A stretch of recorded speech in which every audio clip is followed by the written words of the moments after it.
جود جدو جود جود ماذا تفعلين؟ لا أحبها. جود جود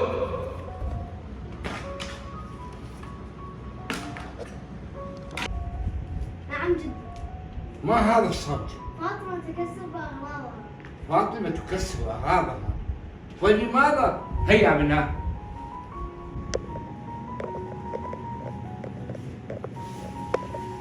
فاطمة، لماذا يا حبيبتي هكذا تفعلين بأغراضك؟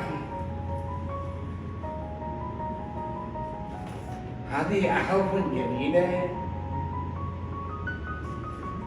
وهذه طائرة،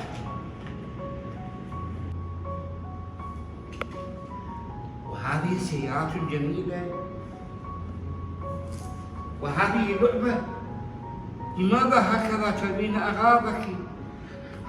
هذه حيوانات نستفاد منها بالمدرسة. لماذا يا حبيبتي؟ نحن علينا جميعا أن نحافظ على أغراضنا، وأن لا نكسرها، وأن نضعها بمكانها الصحيح. هذه الأغراض تعلمنا هذه ألقاب الرياضيات. تشاهدين هذه ألقاب الرياضيات، هذه الأحرف باللغة العربية. هذا حرف الهاء، إذا لماذا ترميه؟ هذا رقم واحد. جدو أنا أحافظ على ألعاب. أحسنت يا جو. جميعنا علينا أن نحافظ على ألعابنا وأن نضعها في المكان المخصص لها. هل فهمت يا فاطمة؟ وأنت يا جود؟ إذن هيا بنا نحمل هذه الأغراض ونضعها في أماكنها الصحيحة. هيا بنا، يلا هيا ساعدوني. هيا بنا، هيا نحمل هذه الأغراض ونضعها في أماكنها الصحيحة. هيا نعطيه هذا،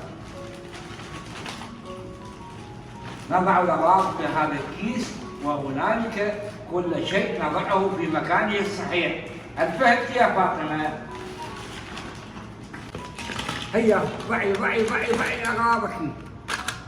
هيا ولنحملها. هذه أيضا، هذه الأرقام.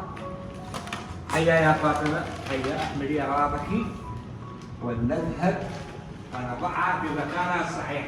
هل فهمتي؟ هيا بنا، هيا.